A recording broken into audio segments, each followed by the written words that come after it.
Olá meus irmãos, tudo bem? Hoje estou aqui para falar do capítulo 1 do Evangelho segundo o Espiritismo de Allan Kardec. Não vem destruir a lei, parte 1, itens 1 e 2. Vou ler para vocês o que diz. Não vim destruir a lei. As três revelações, Moisés, Cristo e o Espiritismo, aliança da ciência com a religião, instruções dos Espíritos, a nova era. Jesus disse: não pensem que eu vim destruir a lei ou desmentir o que os profetas disseram. Não vim destruí-los, mas vim para dar cumprimento às leis de Deus. Em verdade, eu digo a vocês que o céu e a terra não passarão antes que tudo que está na lei seja totalmente cumprido.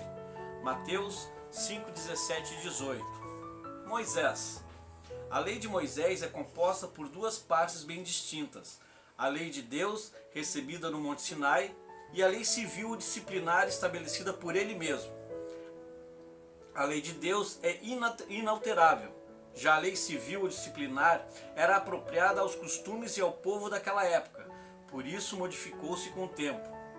A lei de Deus está descrita nos 10 mandamentos seguintes. Primeiro, eu sou o Deus que os tirou do Egito, onde eram escravos. Não deverá haver outros deuses estrangeiros a serem adorados, nem será preciso fazer imagens talhadas para representar a mim, ou as coisas da terra, da água ou do céu. Segundo, não pronunciar o nome de Deus em vão. Terceiro, o dia de sábado deve ser santificado. Quarto, honrar e respeitar o pai e a mãe. Quinto, não matar. Sexto, não cometer adultério. Sétimo, não roubar. Oitavo, não testemunhar falsamente contra o próximo. Nono, não desejar a mulher do próximo. E décimo, não desejar nada que pertence ao seu próximo. Esses são os 10 mandamentos.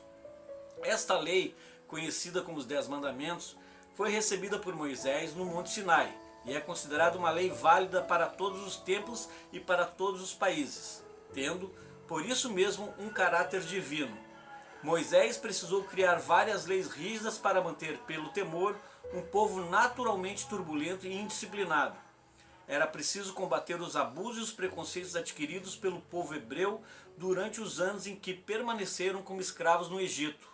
Moisés, para dar autoridade às suas leis, precisou atribuir-lhes uma origem divina, assim como já haviam feito todos os legisladores dos povos primitivos. A autoridade do homem precisava apoiar-se sobre a autoridade de Deus. Somente a ideia de um Deus terrível poderia impressionar homens ignorantes, pouco desenvolvidos moralmente e com pequeno senso de justiça. É evidente que Moisés, ao incluir entre os seus mandamentos não matar e não fazer um mal ao próximo, não poderia se contradizer fazendo uma lei que mandasse exterminar outros povos. Assim, as leis de Moisés tiveram um caráter essencial transitório e foram úteis somente para a sua época. Esses são os itens 1 e 2 do capítulo 1, não vim destruir a lei. Entre o que Jesus falou em vão, entre o que Jesus falou em não vim destruir a lei, mas vim para dar cumprimento à lei de Deus, fica evidente que ele queria diferenciar a lei divina da lei dos homens, e que toda lei deveria ser cumprida. Porém, aquela imagem de Deus terrível, cruel e vingativo deveria se desfazer, pois Deus é bom, justo e amável.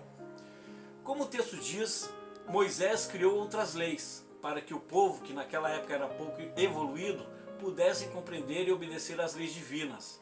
Essa lei que Moisés criou é a lei civil, e não deve ser confundida com a lei de Deus. A lei dos homens é mutável.